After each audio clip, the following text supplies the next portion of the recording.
El día que comenzó la revolución fue el 20 de noviembre de 1910, Ujú, pero realmente es importante hablar de lo que pasó antes, ¿no? Porque una guerra no empieza porque sí, ujú. sino que hay cosas que van cocinándose antes y después, ¡pam!, explotan.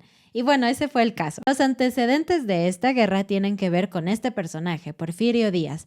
Porfirio Díaz fue un dictador, es decir, que estuvo en el poder durante muchísimos años y su gobierno se caracterizó por algunas cosas muy buenas, como permitir la inversión extranjera, Ujú. lo cual hizo que el país creciera mucho, pero también por cosas negativas. Por ejemplo, solamente permitir que un grupo muy específico de personas se enriquecieran o se beneficiaran de toda esta inversión que estaba sucediendo en el país, dejando a los campesinos y a los pobres más pobres, sin salarios ni trabajos justos. Prácticamente no tenían nada. Y también fue un gobierno de mucha represión. Apenas alguien estaba en contra y lo mataban, lo encarcelaban.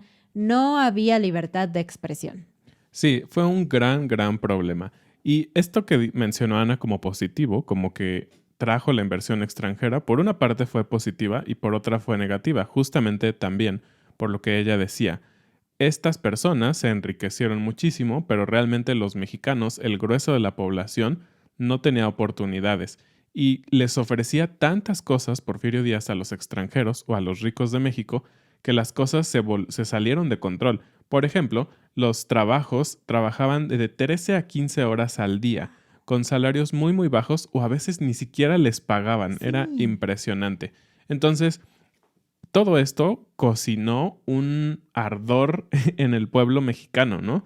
En todos lados la gente estaba enojada y en todas las industrias, en el campo, la minería, porque en ese entonces México era una potencia en cuanto a minería, y en la industria petrolera, porque también México tenía bastante petróleo, pero tuvieron que entrar empresas extranjeras para poder sacar ese petróleo. ¿Y quién era este señor Porfirio? Porfirio era un militar que subió al poder y él decía que la reelección no era algo correcto que debía suceder en un país. Esto es bastante irónico debido a que, ya te dije, Porfirio fue un dictador que pasó muchos años sentado en la presidencia de México. De hecho, la primera vez que ocupó el cargo fue en 1876 y lo quitaron hasta 1910, 1911. Así es. Muchos años después. Hubo un pequeño periodo en medio en donde se supone que hubo otro presidente, pero todo el mundo sabía que era un títere de Porfirio Díaz. Entonces realmente a todo este periodo de la historia se le conoce como el porfiriato. Pero aquí viene el chismesazo, amigos, un gran chisme, porque hubo una entrevista muy interesante que sucedió en 1908 y que realmente fue como el inicio de todo este problema y tiene que ver con otro país. Un periodista de Estados Unidos entrevistó a Porfirio Díaz. El periodista se llamaba James Greenblatt.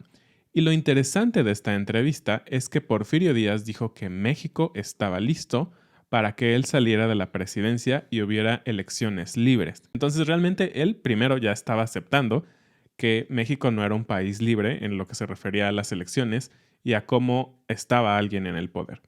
Entonces esto empezó a subir los ánimos políticos, ¿no? ¿Te Claro. imaginas después de 30 años que digan va a haber elecciones? Pues todo el mundo se emocionó y empezaron a haber ideologías políticas y empezaron, digamos, a haber partidos, porque tampoco había partidos realmente. Realmente para este punto creo que había dos partidos. Ujú. Uno de ellos estaba encabezado por Porfirio Porfirio Díaz. Díaz y el otro estaba encabezado por Francisco I. Madero.